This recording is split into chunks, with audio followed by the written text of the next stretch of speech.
안녕하세요. 치육사입니다. 우리의 옛 이야기 시작하겠습니다. 옛날 어느 마을에 한 부자가 살고 있었다. 이 집에서는 소와 말을 많이 키우고 있었다. 아들은 셋이나 두었지만 딸이 하나도 없어서 딸 낳기를 늘 소원하였다. 그래서 한 번은 산신할머니께 아들을 모두 잡아가도 좋으니 딸을 하나만 점지하여 주십사 하고 빌었다. 삼신할머니는 다른 사람들은 아들 낳기를 비는데 아들을 잡아가도 좋으니 딸만 낳게 해달라고 비는 이런 몹쓸 것들이 있느냐고 생각하고 그 마음씨가 밉살미워 불효 후에 딸로 태어나게 해주었다. 이 집에서는 그런 줄도 모르고 소원대로 딸을 낳게 되었다고 아주 좋아하며 불면 날까 지면 꺼질까 하고 온갖 정성을 다해 키웠다. 그런데 이 집에서는 딸이 둘이 지나면서부터 밤만 지나고 나면 말이랑 소가 한 마리씩 죽어 넘어지곤 했다. 이상히 생각하고 여러 가지로 알아보았지만 말이랑 소가 죽는 이유를 통 알 수가 없었다. 그래서 하루는 아버지가 큰아들 보고 밤에 자지 말고 말이랑 소가 어째서 죽는지 지켜보라고 했다. 큰아들은 밤새 자지 않고 집 한 목퉁이에 숨어서 외양간에 소와 말을 지켜보고 있었다. 그랬더니 한밤쯤 되니까 큰 방문이 살그머니 열리면서 어린 누이 동생이 나오더니 마당으로 내려왔다. 웬일일까? 큰아들이 숨을 죽이고 가만히 보고 있으니까 누이 동생은 마당에서 체주를 3번 팔딱팔딱 넘더니 꼬리가 3개 달린 여우로 변했다. 여우가 부엌에 들어가서 손에다 참기름을 바르고 나와 요양간으로 가서는 말에 밑구멍에 손을 쑥 밀어 넣더니 간을 끄집어내니까 말은 그냥 푹 꼬꾸라져 죽고 마는 것이었다. 여우는 그 간을 다 먹고 나더니 마당에 와서 다시 제주를 3번 팔딱팔딱 넘어 아이가 되어가지고 큰 방으로 들어갔다. 이튿날 아침 큰아들은 아버지의 어머니한테 간밤에 있었던 일을 그대로 이야기했다. 그러자 어머니 아버지는 그래, 너희 동생 하나 있는 게 그렇게 못마땅해서 너희를 죽이려고 그런 애매한 소리를 하는구나. 그런 사람을 잡아먹는 소리를 하려거든 썩 나가거라. 내 눈앞에 얼씬도 하지 말거라. 하며 큰아들을 내쫓아버렸다. 그 다음에는 둘째 아들을 보고 왜 소랑 말이 죽어가는지 지켜보라고 말을 했다. 둘째 아들도 밤에 집 한 구석에 숨어서 자지 않고 외양간을 지켜보았다. 한밤쯤 되니까 금방 문이 빼꼼히 열리면서 어린 누이 동생이 나오더니 마당으로 내려와서 제주를 3번 팔딱팔딱 넘더니 꼬리가 3개 달린 여우가 되어 있었다. 여우로 둔갑한 누이 동생은 부엌에 들어가더니 손에다 참기름을 발라가지고 외양간으로 가서 말 궁둥이에 손을 밀어 넣더니 간을 꺼내 먹기 시작했다.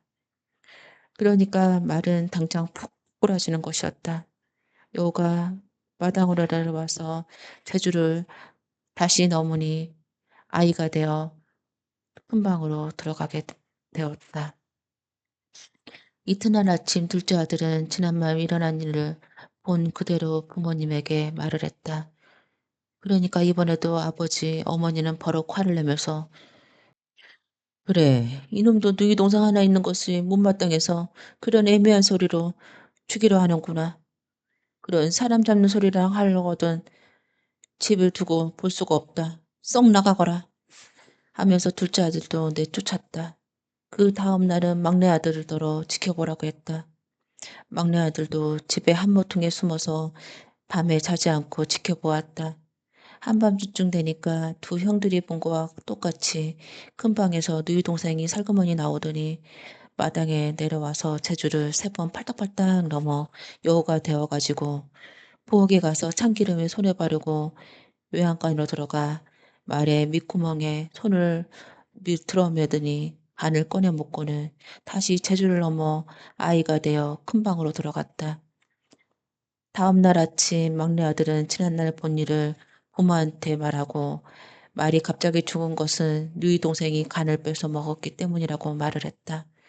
그러니까 아버지 어머니는 이번에도 화를 퍼럭 내면서 누이 동생 하나 있는 것이 못마땅해서 그런 애매한 소리를 해요.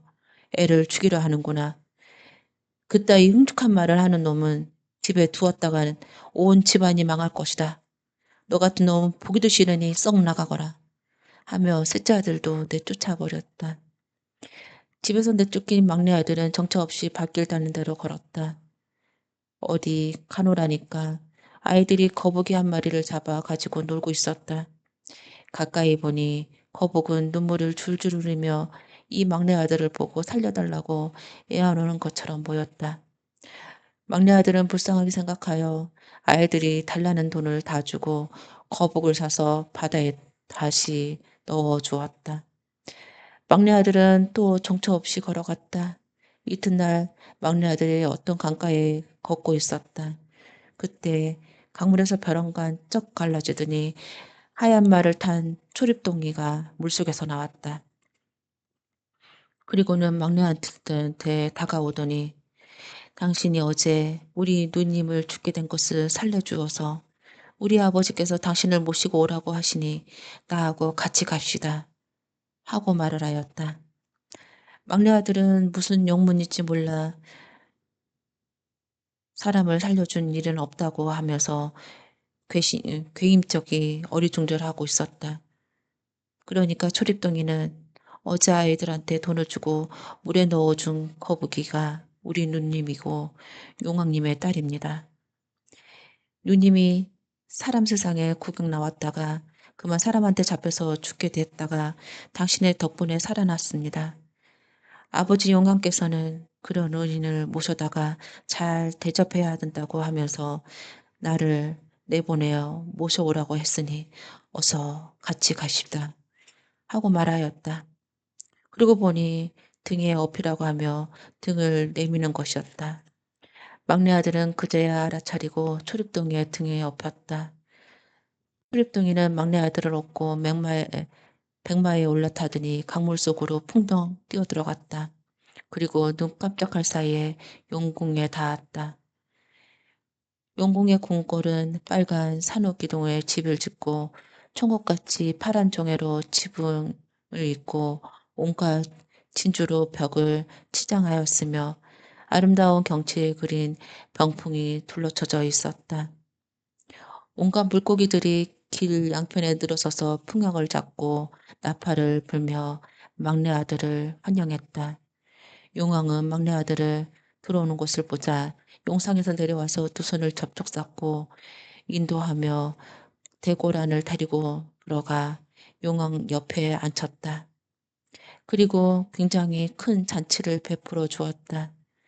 막내 아들은 사람 세상에서 구경도 못한 큰 잔치상을 받고 훌륭한 풍악 소리며 나비가 나는 듯 가볍게 춤추는 아름다운 춤을 구경하면서 맛있는 음식을 먹었다.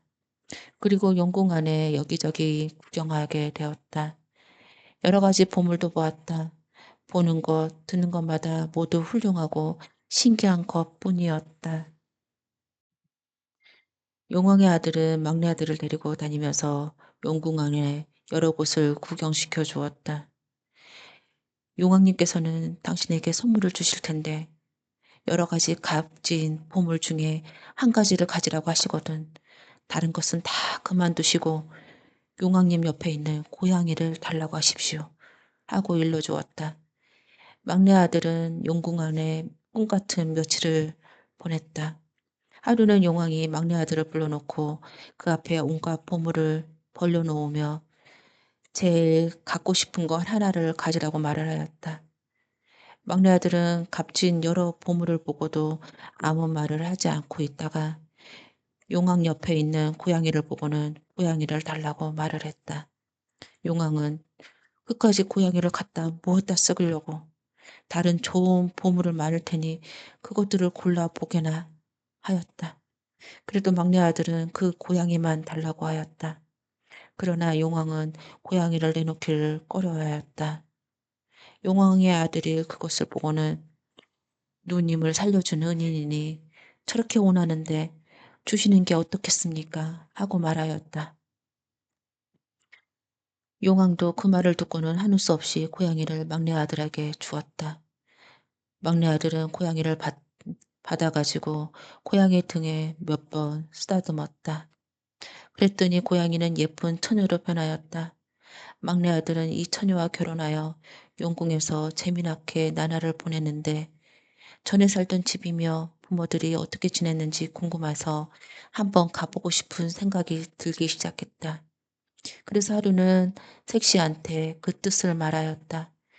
색시는 그 말을 듣고 밖에 나가 청기를 보고 들어오더니 가보셔야 부모님도 안 계시고 살던 집도 없어지고 살던 동네도 다 망해서 쑥대밭이 되었으니 가신다 해도 아무 소용이 없습니다. 하고 가지 말라고 말렸다. 그래도 막내 아들은 꼭 한번 가서 내 눈으로 똑똑히 보고 싶다고 말을 하였다. 그러자 색시도 더 말리지 않고 갔다 오라고 하면서 하얀 병, 노란 병, 새파란 병, 빨간 병 이렇게 병 4개를 주면서 급한 일이 생기거든 이 병을 하나씩 내 던지라고 말을 하였다. 그리고 말 한 피를 내주면서 이 말을 타고 가라고 하였다. 막내 아들은 그 병 4개를 말의 꼬리에 달고 용궁에서 나와 전에 살던 동네로 찾아가기 시작했다.